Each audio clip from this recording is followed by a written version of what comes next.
بسم اللہ الرحمن الرحیم۔ گمنام ہیرو کے معزز ناظرین السلام علیکم۔ آئیے چلتے ہیں کہانی کی طرف۔ درست کہہ رہے ہو، میں نے بوکھلا کر کہا، لیکن تمہارے آدمی غداری کر سکتے ہیں، تم ان کی زبانیں کس طرح بند رکھ سکو گے؟ وہ میرا مسئلہ ہے۔ وہ سینہ پھلا کر فخریہ لہجے میں بولا، یہ سب شی کے نہیں میرے نمکوار ہیں، ان پر میرے اتنے احسانات ہیں کہ ان میں سے ہر ایک میرے اشارے پر اپنی گردن کٹوا سکتا ہے۔ تم مجھ سے معاملے کی بات کرو۔ معاملے کی بات تو یہی کر سکے گی۔ میں نے بے بسی سے ویرا کی طرف اشارہ کرتے ہوئے کہا، تم تھوڑا سا وقت دو تو میں اسے سمجھانے کی کوشش کر سکتا ہوں، پھر آؤں گا۔ وہ اٹھتے ہوئے بولا، اتنا بتا دوں کہ اس نے زبان نہ کھولی تو میں اسے 4 چوٹ کی مار ماروں گا اور کوئی مجھ سے باز پرس نہ کر سکے گا۔ وہ ٹھیک ہی کہہ رہا تھا۔ اسے ویرا کو زندہ پکڑنے کا حکم ملا ہوا تھا، لیکن یہ ہدایت نہیں دی گئی تھی کہ ویرا کی مزاحمت کی صورت میں کیا رویہ اختیار کیا جائے۔ وہ نہایت اطمینان سے ویرا کے ہاتھ پیر توڑ کر اوپر والوں سے کہہ سکتا تھا کہ ویرا مقابلے پر اتر آنے کی وجہ سے اسے تشدد کا سہارا لینا پڑا اور نہ وہ موقع سے فرار ہو سکتی تھی۔ میں محسوس کر رہا تھا کہ برونو سے رقم کی بات چھیڑ کر ویرا نے جہاں اپنے لیے ایک دشواری کھڑی کر لی تھی، وہیں یہ بھی معلوم کر لیا تھا کہ اس وقت تک ہم تینوں برونو کی نجی قید میں تھے۔ شی کے کسی رکن کو ہمارے پکڑے جانے کی اطلاع نہیں دی گئی تھی۔ برونو شی کا وہ پہلا کارندہ تھا جو اوپر والوں کے احکام کی تعمیل کے ساتھ ہی اپنی ثواب دید سے کام لینے کا عادی معلوم ہوتا تھا، ورنہ ہمیشہ ہی ہمارا واسطہ حکم کے غلاموں سے پڑتا رہا تھا۔ یہاں وقت برباد کرنے کی بجائے نکلنے کی فکر کرو۔ برونو اور اس کے ساتھیوں کے چلے جانے کے بعد سلطان شاہ نے کہا، میں پوری طرح تمہارا ساتھ دینے کی کوشش کروں گا۔ اس گورکھ دندے میں پھنسے رہے تو برونو واقعی ہمیں ختم کر دے گا۔ جلائے ہوئے دشمن کا وار ہمیشہ مہلک اور خطرناک ہوتا ہے۔ وہ آ گیا تھا، اس لیے اسے ٹٹولنا ضروری ہو گیا تھا۔ ویرا نے کہا، ورنہ مجھے اچھی طرح معلوم ہے کہ وہ ہمارے ساتھ کسی بھی قسم کی رعایت سے کام نہیں لے گا۔ میں کاٹیج میں آتے ہی اندازہ لگا چکا تھا کہ اس وقت برونو سمیت ہمارے مقابلے پر کل 7 نفوس تھے جو ضرورت پیش آنے پر ریوالوروں، رائفلوں اور دستی بموں تک سے کام لے سکتے تھے۔ ان میں سے وہ 2 ہمارے کمرے کے سامنے راہداری میں پہرے پر مامور تھے۔ میرا خیال تھا کہ عقبی کھڑکی کی کٹی ہوئی گرل سے فرار ہونے سے قبل کسی بہانے سے ان دونوں کو راہداری میں کھلنے والی کھڑکی کے سامنے بلا کر ایکسپلوڈر کا نشانہ بنا دیا جائے تاکہ ان کی نفری 7 سے 5 رہ جائے۔ دھماکوں کی آواز پر ان کے ساتھی راہداری میں پہنچ کر لاشوں کے خون آلود چیتھڑے بکھرے ہوئے دیکھتے تو فوری طور پر ان کی سمجھ میں ہی نہ آتا کہ وہاں کیا ہوا تھا۔ اس دوران میں ہم عمارت کے گرد چکر کاٹ کر آسانی کے ساتھ وہاں موجود کسی سواری تک رسائی حاصل کر سکتے تھے جو ہمیں بالسارا سے محفوظ فاصلے پر پہنچا دیتی، لیکن ویرا میرے نظریے سے متفق نہیں تھی۔ اس کی رائے تھی کہ ہمیں نگرانی کرنے والوں سے الجھے بغیر وہاں سے نکل جانا چاہیے۔ راستے میں کوئی مزاحم ہوتا تو اسے ٹھکانے لگا دیا جاتا، ورنہ فرار کی کارروائی خاموشی سے مکمل ہونا چاہیے تھی۔ بظاہر ویرا کی تجویز معقول تھی، لیکن میں سوچ رہا تھا کہ معمول کے حالات میں وہ 7 اپنے مقررہ مقامات پر موجود ہوتے اور ان میں سے کوئی بھی ہمیں فرار ہوتے دیکھ لیتا تو باقی افراد اپنے ٹھکانے چھوڑ کر جائے واردات پر جمع ہو جاتے اور ہمیں اپنی کارروائیوں کے لیے کھلا میدان مل جاتا۔ جتنی دیر میں انہیں ہوش آتا ہم بالسارا سے دور نکل چکے ہوتے۔ دونوں تجاویز کے فائدے اور امکانی خطرات اپنی جگہ تھے، لیکن یہ بات طے تھی کہ میری تجویز پر عمل کرنے کی صورت میں فرار کے دوران برونو کے آدمیوں سے تصادم ہو جاتا تو نہ صرف ان کی نفری میں 2 افراد کی کمی ہو چکی ہوتے، بلکہ نفسیاتی طور پر بھی وہ افراتفری، خوف اور گھبراہٹ کا شکار ہو جاتے، جس کا سارا فائدہ ہمیں ملتا۔ میری تجویز کے ہر پہلو پر مختصر سی بحث کے بعد آخر کار ویرا اس کی افادیت کی قائل ہو گئی اور اس نے تجویز پیش کی کہ کھڑکی کے ذریعے فرار سے پہلے بوسیدہ صوفوں میں آگ لگا کر انہیں دروازے اور کھڑکیوں کے قریب ڈال دیا جائے تاکہ ہمارے حریفوں کو زیادہ سے زیادہ مشکلات کا سامنا کرنا پڑے۔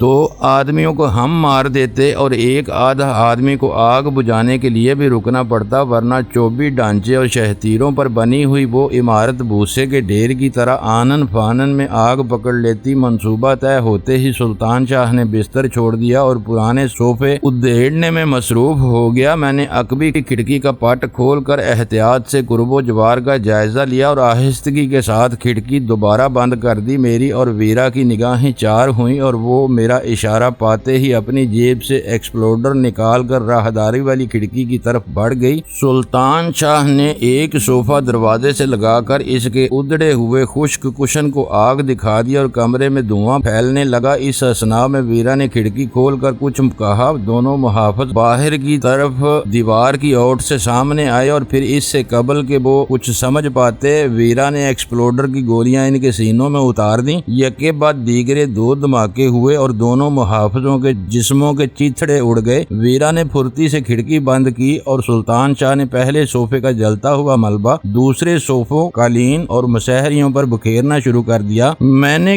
گرل سے محروم کھڑکی کھولی اور اس سے گزر کر کاٹیج کے عقب نما آلودہ کچی زمین پر کود گیا۔ ان دونوں نے بھی وقت ضائع کیے بغیر میری تقلید کی تھی۔ پھر ہم تینوں نے پوری قوت کے ساتھ عمارت کی بغلی سمت میں دوڑ لگا دی۔ فرار کا منصوبہ اس مرحلے تک پوری طرح کامیاب تھا۔ مجھے یقین تھا کہ ایکسپلوڈر کی گولیوں کے دھماکوں نے زندہ رہ جانے والے پانچوں افراد کو راہداری میں جمع کر لیا ہوگا۔ ہمارے کمرے کا دروازہ بدستور مقفل تھا۔ ویرا نے کھڑکی بھی اندر سے بند کر دی تھی، اس لیے جب تک وہ دروازہ کھول یا توڑ کر اندر کی صورتحال کا جائزہ نہ لیتے انہیں معاملے کی نوعیت کا اندازہ ہی نہ ہو پاتا۔ ہم عمارت کے سامنے والے حصے میں پہنچے تو وہاں سناٹے کا راج تھا۔ جان لی بگ کی اسپورٹس کار برآمدے کے سامنے کھڑی ہوئی تھی۔ اس کے پچھلے حصے کے جھکاؤ سے ظاہر ہو رہا تھا کہ تینوں لاشیں بدستور اس کی ڈگی میں موجود تھیں۔ وہیں چاروں موٹر سائیکلیں بھی موجود تھیں اور چند سو گز دور ایک سائبان کے نیچے ایک لمبی سی سیاہ کار موجود تھی۔ اس وقت میرے اعصاب پر تناؤ طاری ہو چلا تھا۔ اس وقت ذرا سی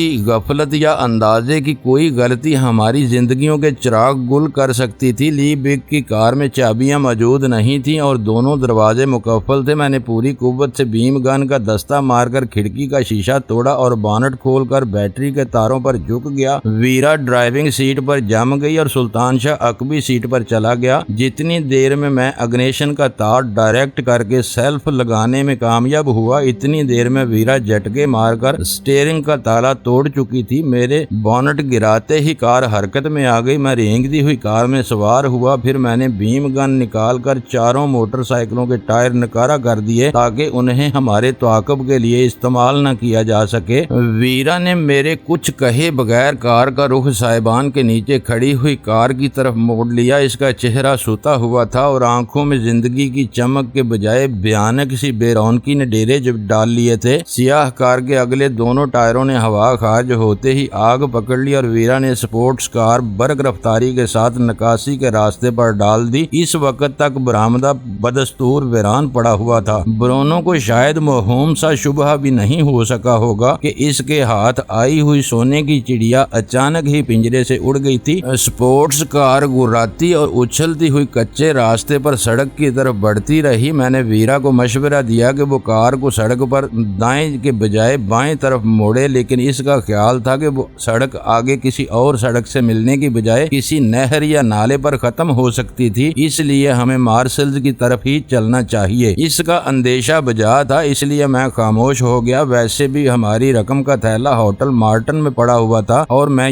دیکھ چکا تھا کہ پیسے کے بغیر ہمارے لیے خود کو بچائے رکھنا ناممکن تھا۔ اگر ہم گن بوٹ کی فروخت سے حاصل ہونے والی رقم ہماری تحویل میں نہ ہوتی تو میکس کے شراب خانے سے رک میلون ہماری کوڑیوں کے مول خرید لے گیا ہوتا اور شاید وہیں ہماری داستان حیات اپنے المناک انجام سے دوچار ہو جاتی۔ مجھے ایک سگریٹ سلگا دو، ویرا نے سرد اور سپاٹ لہجے میں کہا اور میں اس کے لیے سگریٹ سلگانے میں مصروف ہو گیا۔ اصل صورتحال کا ادراک ہوتے ہی برونو پاگل ہو جائے گا۔ وہ مجھ سے سگریٹ لیتے ہوئے جذبات سے آری لہجے میں بولی، وہ سوچ بھی نہیں سکا ہوگا کہ ہم یوں اس کی دسترس سے نکل جائیں گے۔ یہ نہ بھولو کہ مارسلز میں بھی ابھی بھی ہنگامی حالات چل رہے ہیں اور اس کار کی ڈکی میں 3 لاشیں موجود ہیں۔ میں نے اسے یاد دلایا، اس کے علاوہ ہمارے لباس پھٹے ہوئے اور خون آلود ہیں۔ اس حالت میں ہم کسی آبادی کا رخ تو ہرگز نہ کر سکیں گے۔ یہ واقعی سب سے اہم مسئلہ ہے۔ شہر میں داخل ہونے سے پہلے ہمیں اپنے حلیے درست کرنے ہوں گے۔ وہ سگریٹ کا کش لیتے ہوئے پرخیال لہجے میں بولی، لیکن ہم کہیں بھی اپنی اس حیثیت قضائی کا کیا جواز پیش کریں گے؟ سلطان شاہ نے کہا۔ کیا؟ ویرا کے حلق سے تحیر امیز آواز نکلی بولی کس کا جواز کہہ رہے ہو تم؟ میں اچھی خاصی اردو بول لیتی ہوں لیکن ایسے مشکل الفاظ کبھی نہیں سنے، کیا لفظ استعمال کیا تھا تم نے؟ حالت کے بارے میں ہی کہہ رہا تھا، سلطان شاہ نے خفت آمیز لہجے میں کہا، لیکن ویرا اس کی زبان سے وہی الفاظ سننے پر اڑ گئی جن پر وہ چونکی تھی اور سلطان شاہ کو دوبارہ وہی فکرہ ادا کر کے جان چھڑانا پڑی۔ سرسبز کھیتوں کے درمیان اس ویران سڑک پر ہمارا سفر جاری تھا، ہمارے اصحاب بھی رفتہ رفتہ اعتدال پر آتے جا رہے تھے اور میں سلطان شاہ کی بازیابی کے بعد غزالہ کے تصور میں کھویا ہوا تھا کہ سامنے سے ایک لمبی چوڑی سیاہ کار نمودار ہوئی جو سڑک پر تقریباً تیرتی ہوئی ہماری طرف اڑی آ رہی تھی۔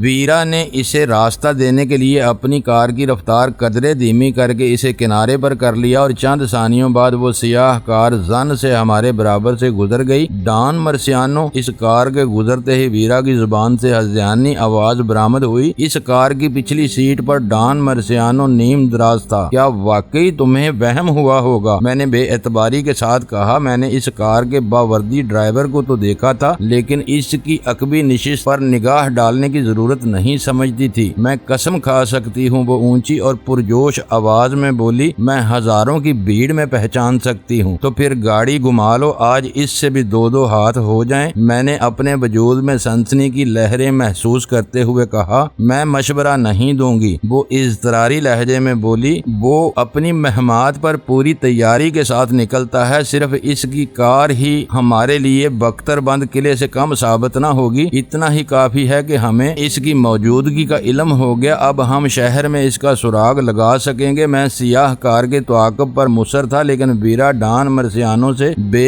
اندازہ نفرت کرنے کے باوجود اس سے اس وقت خائف نظر آ رہی تھی اور اس کا سامنا نہیں کرنا چاہ رہی تھی۔ اسے ذہنی جھٹکے سے سنبھلنے کی مہلت دینے کے لیے میں نے فوری طور پر بحث ختم کر کے خاموشی اختیار کر لی، لیکن میرا ذہن بدستور مصروف تھا۔ لاہور سے مارسلز تک میں شی کو بے اندازہ نقصانات پہنچاتا آ رہا تھا، لیکن ہر کامیابی کے بعد میری جنجلاہٹ بڑھ جاتی تھی کیونکہ شی کی تنظیم یا کارگزاری پر میرے اقدامات کا کوئی اثر نہیں پڑتا تھا۔ ایسا معلوم ہوتا تھا جیسے کوئی چیونٹی اپنی ساری وحشیانہ قوتیں یکجا کر کے کسی ہاتھی کو روندنے کی ناکام کوششیں کر رہی ہو، لیکن فائر کیمپ کی تباہی نے شاید شی کی بنیادیں ہلا کر رکھ دی تھیں۔ اگر ویرا نے خواب نہیں دیکھا تھا تو ڈان مرسیانو یا جمی لائٹ بنفس نفیس مارسلز آیا ہوا تھا اور اس وقت برونو شمٹ کی اطلاع پر بل سارا ہاؤس میں ہم لوگوں سے ملنے جا رہا تھا۔ میں اندازہ نہیں کر سکا کہ ہمیں غائب پا کر وہ اپنے آدمیوں سے کیا سلوک کرے گا، لیکن یہ بات تو یقینی تھی کہ اس کے میدان میں آ جانے کے بعد اب گمسان کا رن پڑنے والا تھا جس کے انجام کا کوئی اندازہ لگانا ممکن نہیں تھا۔ سکوت کے ساتھ ہی میرے دل و دماغ پر ناقابل تصور سنسنی طاری ہو گئی تھی۔ میں مدت سے جمی لائٹ کی گھات میں نگر کی خاک چھان رہا تھا اور اب وہ غیر متوقع طور پر سامنے آ گیا تھا تو میں عجیب اور ناقابل بیان ذہنی کشمکش میں مبتلا ہو گیا تھا۔ راستے میں لمبی سیاہ کار میں نے ضرور دیکھی تھی لیکن شوفر کے عقب میں سوار شخص کی ہلکی سی جھلک بھی نہیں دیکھ سکا تھا کیونکہ اس پتلی سی مضافاتی سڑک پر اس جیسی لمبی چوڑی کار کو کراس کرتے ہوئے میری ساری توجہ سڑک پر مرکوز ہو گئی تھی کیونکہ پلک جھپکتے ہی ہماری کار سڑک سے اتر کر ناہموار کھیتوں میں داخل ہو سکتی تھی۔ کار ویرا چلا رہی تھی لیکن اگلی نشست پر میں بھی تناؤ کا شکار تھا۔ جمی لائٹ کے نہ جانے کتنے روپ تھے، ایک طرف وہ مجرموں اور قاتلوں کی بین الاقوامی تنظیم شی کا ایسا پر اسرار اور مطلق العنان سربراہ تھا کہ شی کے کسی ادنا یا اعلیٰ کارکن نے اس کی صورت نہیں دیکھی تھی۔ شی والوں کے لیے وہ بغیر چہرے کا بس ایک نام تھا جس کی حکم عدولی کا تصور تک ممکن نہیں تھا، لیکن لاہور کے لائٹز کاٹیج میں ایک پر اسرار اور خفیہ کمرے میں میں نے ویرا کے ہمراہ جمی لائٹ کی پینٹنگ اتفاقاً دریافت کر لی تھی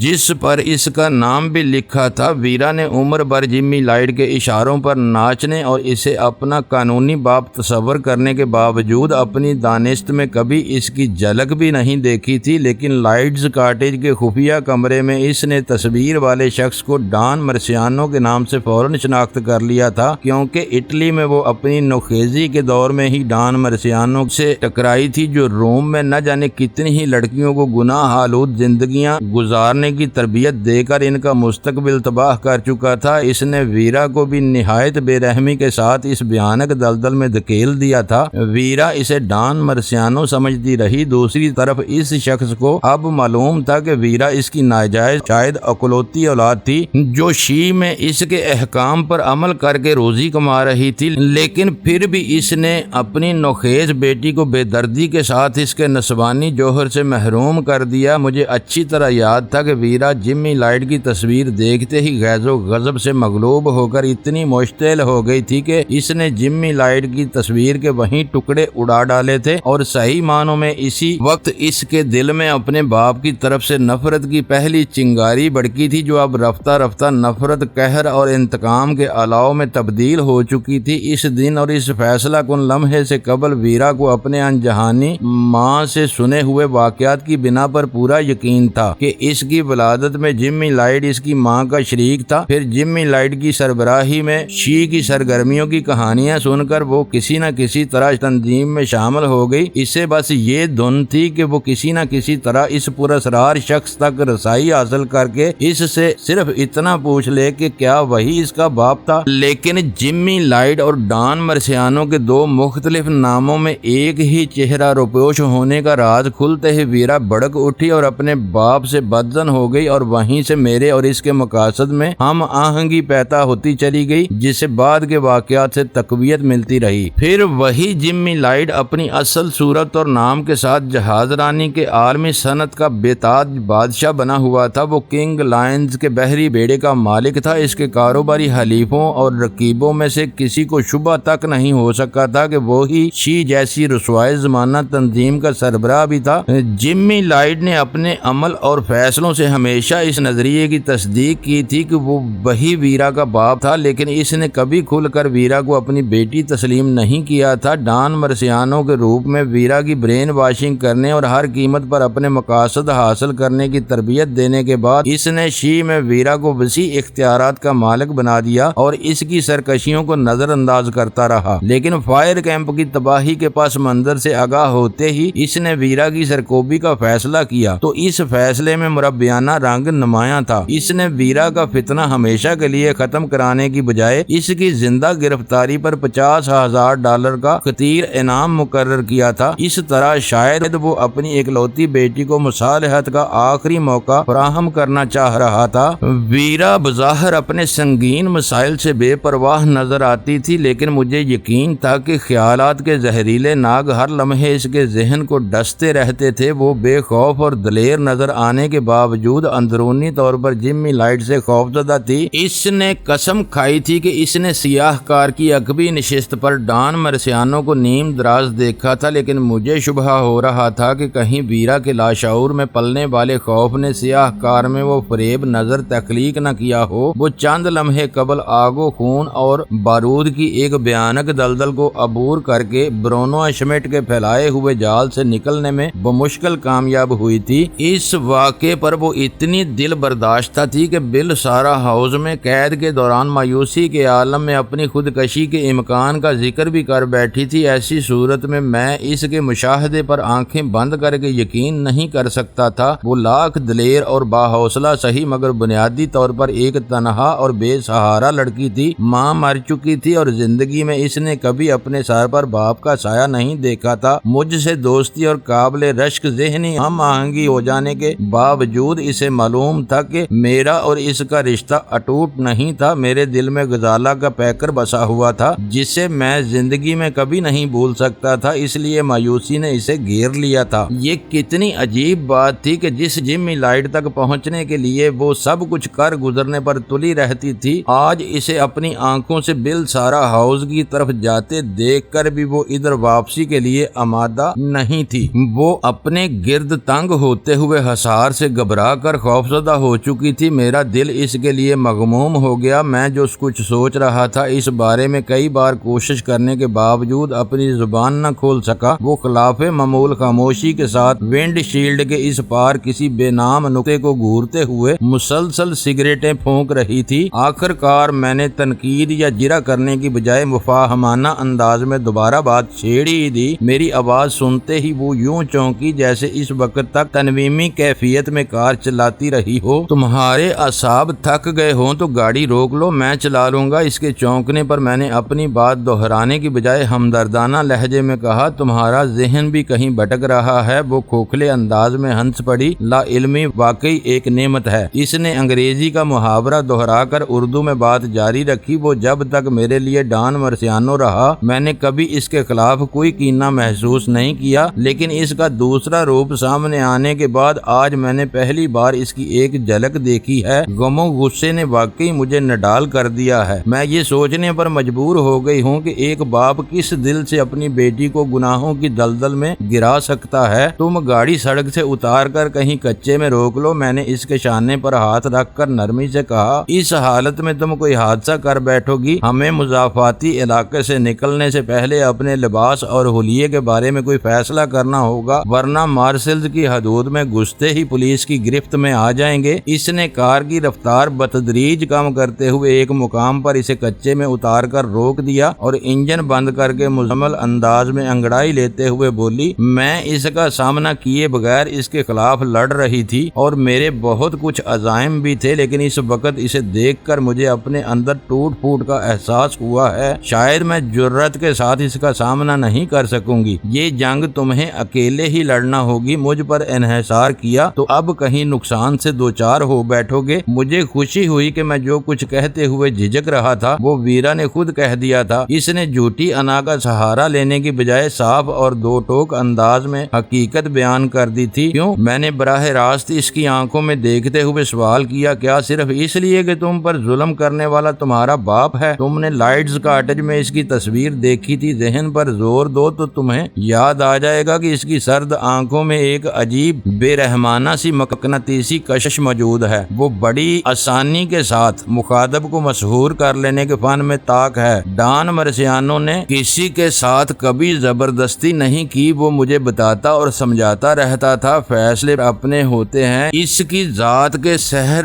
سے نکلنے کے بعد مجھے احساس ہوا کہ میں بھٹکا دی گئی تھی، اسی لیے تم واپس بل سارا ہاؤس نہیں جانا چاہتی؟ میں نے سوال کیا۔ یہ بھی ایک وجہ ہے، لیکن حقیقت میں تمہیں پہلے بتا دیتی ہوں، اس نے کہا۔ اس کی سیاہ مرسیڈیز بلٹ پروف تھی۔ مجھے یقین ہے کار میں وسیع احاطہ عمل کا ٹرانسمیٹر بھی موجود ہوگا، جس پر کئی سو میل کی حدود میں اپنے سارے وسائل کو حرکت میں لانے کی قدرت رکھتا ہے۔ اس کے خلاف اوچھا وار کر کے تم ہرگز بچ نہ سکو گے۔ 2 پستول اور چند گولیوں کے ساتھ اس کے مسکن پر دعویٰ بولو۔ میری دانست میں ایسا ہی احمقانہ فعل ہوگا جیسے تیر کمان سے کسی سپر سونک طیارے کو مار گرانے کا دعویٰ۔ اس وقت یہی کافی ہے کہ ہمیں مارسلز میں اس کی موجودگی کا سراغ مل گیا ہے، اور اس وقت وہ بل سارا ہاؤس میں بنا بنایا کھیل بگڑ جانے پر برونو شمٹ اور اس کے آدمیوں کی چمڑی ادھیڑ رہا ہوگا۔ تمہیں پورا یقین ہے کہ تم نے کالی مرسیڈیز میں جمی لائٹ کو ہی دیکھا تھا۔ میں اب بھی اتنی اعصاب زدہ نہیں ہوئی ہوں کہ دن داڑے خواب دیکھنے شروع کر دوں۔ وہ قدرے تلخ لہجے میں بولی، آخر تمہیں یقین کرنے میں کیا تعمل ہے؟ وہ جب بھی حرکت میں آتا ہے چیتے کی سی خاموشی اور سرعت سے حملہ آور ہو کر اپنے حریف کو متحیر کر دیتا ہے، اور اس کی کار شوفر چلا رہا تھا۔ میں نے تائید طلب لہجے میں سوال کیا۔ یہ بھی درست ہے، وہ بولی، اسے تو تم نے بھی دیکھا تھا۔ میری سمجھ میں یہ بات نہیں آ رہی کہ جب جمی لائٹ پوری تنظیم کے لیے محض ایک ناقابل شناخت سایہ ہے تو پھر وہ اصل شکل میں ایک اہم مہم پر ڈرائیور کے ساتھ کیسے سفر کر رہا تھا؟ اسے تو میں نے پہچان لیا، تم دیکھو گے تو تم بھی پہچان لو گے، لیکن ہو سکتا ہے کہ وہ اپنے اصل روپ کی بجائے کسی اور فرضی شخصیت کا سہارا لے کر بل سارا ہاؤس جا رہا ہو، یا یہ بھی ہو سکتا ہے کہ وہ منزل پر کار سے اترنے سے پہلے چند منٹ میں سیاہ پوش بن جائے۔ وہ ہم سے ملنے جا رہا تھا اور جانتا ہے کہ ہم لائٹز کاٹیج جیسے مضبوط قلعے میں اس کی تصویر دیکھ چکے ہیں، اس لیے اس کے اصل روپ میں سامنے آنے کا امکان کم ہے۔ اور اگر تمہارا دوسرا نظریہ تسلیم کر لیا جائے تو مرسیڈیز کے ڈرائیور کی شخصیت بہت اہم ہو جاتی ہے، کیونکہ وہ جمی لائٹ کی دوہری شخصیت کے راز سے واقف ہوگا۔ تم ٹھیک کہہ رہے ہو، وہ تھکے ہوئے لہجے میں بولی، پتہ نہیں اس کے کیا عزائم ہیں، لیکن یہ مان لو کہ وہ ادھر گیا ہے۔ اس وقت ہمارا یہاں رکنا خطرات کو دعوت دینے کے برابر ہے۔ اچانک سلطان شاہ بولا، یہ کار دور ہی سے پہچانی جا سکتی ہے، اس وقت ادھر سے کوئی بھی کار اس طرف نکل آئی تو ہم مشکل میں پڑ جائیں گے۔ واپس بل سارا ہاؤس کی طرف چلو۔ ویرا نے ڈرائیونگ سیٹ میرے لیے خالی کرتے ہوئے کہا، راستے میں سوچیں گے کہ ہمیں کیا کرنا چاہیے، ہمیں ادھر کا رخ ہی نہیں کرنا چاہیے یا پھر ان سے ٹکرا جانے کا ارادہ کر لینا چاہیے۔ میں نے نشست بدلنے کے بعد کہا، بے یقینی کے عالم میں ادھر جانا موت کو دعوت دینے کے برابر ہوگا، راستے میں ان میں سے کسی سے سامنا ہو گیا تو تصادم ہو کر رہے گا۔ ویرا نے کہا، اگر مقدر نے یاوری کی تو ہم بل سارا ہاؤس سے پہلے ہی کار کہیں چھپا کر کسی ویران کاٹیج میں گھسنے کی کوشش کریں گے۔ ایک آدھ چوکیدار پر قابو پا کر اسے بے بس کرنا ہمارے لیے زیادہ دشوار نہیں ہونا چاہیے۔ صرف اسی طرح ہم صاف ستھرے ہو کر نیا لباس حاصل کر سکتے ہیں، ورنہ ہمیں موجودہ حالات میں ہی رہنا ہوگا۔ میں انجن سٹارٹ کر کے گاڑی کو واپس گھما کر دوبارہ سڑک پر لے آیا۔ ویرا نے واقعی معقول تجویز سوچی تھی۔ ڈان مرسیانو کی مرسیڈیز نے جس مقام پر ہمیں کراس کیا تھا وہاں سے گزر کر بل سارا ہاؤس میں پوری صورتحال جاننے کے بعد اس کے لیے یہ امر ناممکن ہوتا کہ وہ واپس آ کر ہمیں راستے میں گھیرنے میں کامیاب ہو سکتا۔ اس کا پہلا فطری رد عمل یہی ہوتا کہ وہ ہمارے نکل جانے پر برونو اشمیٹ اور اس کے آدمیوں کی سخت گوشمالی کرتا اور فون یا ٹرانسمیٹر پر مارسلز میں دوسرے لوگوں کو سرخ ٹرائمف گھیرنے کے احکام جاری کرتا۔ اس کے آدمی شہر آنے والے راستوں کی ناکہ بندی کر کے سرخ ٹرائمف کا انتظار کرتے رہ جاتے اور ہم اپنے پھٹے ہوئے خون آلود ملبوسات سے نجات حاصل کر کے کسی دوسرے ذریعے سے شہر واپس لوٹ سکتے تھے۔ ہماری کامیابی کی کلید یہی تھی کہ راستے میں شی کے کسی کارندے سے ٹکرائے بغیر ہم جلد از جلد کسی ویران کاٹیج میں عارضی پناہ حاصل کرنے میں کامیاب ہو جاتے۔ جم لائڈ یا اس کا کوئی آدمی سوچ بھی نہیں سکتا تھا کہ ہم ان کے چنگل سے نکل بھاگنے کے بعد ایک بار پھر انہی کے قرب و جوار میں پناہ لینے کے لیے واپسی کا ارادہ کر بیٹھے ہوں گے۔ اس ذہنی تجزیے کے ساتھ ہی میں نے باغات اور کھیتوں کے درمیان سے گزرنے والی اس پتلی سی سڑک پر کار کی رفتار میں اضافہ کر دیا۔ میری اب بھی یہی رائے ہے کہ اس وقت بل سارا ہاؤس میں میدان صاف ہوگا۔ چند ثانیوں کے سکوت کے بعد سلطان شاہ بولا، جمی لائڈ نے وہاں پہنچ کر ان سب کو حواس باختہ کر دیا ہوگا۔ بے شک اس وقت ہم کوئی بڑا خطرہ مول لیے بغیر دوبارہ وہاں گھس کر ہراس پھیلا سکتے ہیں۔ یہ نہ بھولو کہ شیب والے دہشت گرد بھی ہیں، میں نے پرخیال لہجے میں کہا۔ جرائم کی دنیا میں اپنی بالادستی برقرار رکھنے کے لیے وہ اپنے ٹھکانوں پر مہلک بارودی اسلحے کے بڑے ذخائر رکھتے ہیں۔ انہوں نے کھیتوں میں آنسو گیس کے بم استعمال کیے تھے۔ اس بار اپنی ناکامی پر جلایا ہوا جمی لائڈ ہمارے خلاف بارودی بموں کے استعمال کی ہدایت بھی جاری کر سکتا ہے۔ اس کے بعد کار میں سکوت چھا گیا، لیکن ہم تینوں ہی اپنی اپنی جگہ سوچوں میں ڈوبے ہوئے تھے۔ خوش قسمتی سے راستے میں ہمیں سبزیاں وغیرہ شہر لے جانے والی ایک بند وین کے سوا کسی گاڑی کا سامنا نہیں کرنا پڑا اور آخر کار فارمز میں بنے ہوئے کارٹیجز کا سلسلہ شروع ہو گیا۔ اس بارے میں ہمارے عزائم بہت محدود نوعیت کے تھے، لیکن ویرا کے ایما پر میں نے کار ایک مختصر کاٹیج کی حدود میں موڑ لی، جہاں کچی زمین پر گاڑیوں کے ٹائروں کے نشانات بکثرت نظر آ رہے تھے۔ ان دھندلائے ہوئے نشانات سے اندازہ ہو رہا تھا کہ اس کاٹیج کے مکین وہاں بکثرت آمد و رفت کے عادی تھے اور اندر عمارت میں لباس کے علاوہ بھی ضروریات کی دیگر بہت سی اشیاء مل سکتی تھی۔ کنکریٹ کی اس خوش رنگ اور مختصر عمارت کے دروازے کھڑکیاں بند تھیں اور سرسبز احاطے میں دور تک کوئی متنفذ نظر نہیں آ رہا تھا۔ اس لیے میں کار کو اطمینان سے عمارت کے گرد گھما کر عقبی حصے میں لے آیا تاکہ سڑک پر سے گزرنے والے کسی بھی فرد کو ہماری وہاں موجودگی کا احساس نہ ہو سکے۔ معزز ناظرین، لائک کریں، شیئر کریں اور کمنٹس باکس میں پاک آرمی زندہ باد، پاکستان پائندہ باد کا نعرہ ضرور درج کر کے اپنے ملک پر فخر کریں اور پاکستان کی بنیادیں مضبوط کرنے میں اپنا کردار ادا کریں۔ ویڈیو دیکھنے کا شکریہ۔ معزز ناظرین، اپنا خیال رکھیے گا اور ہمارے چینل کا بھی۔ ISI پاک آرمی زندہ باد، پاکستان پائندہ باد۔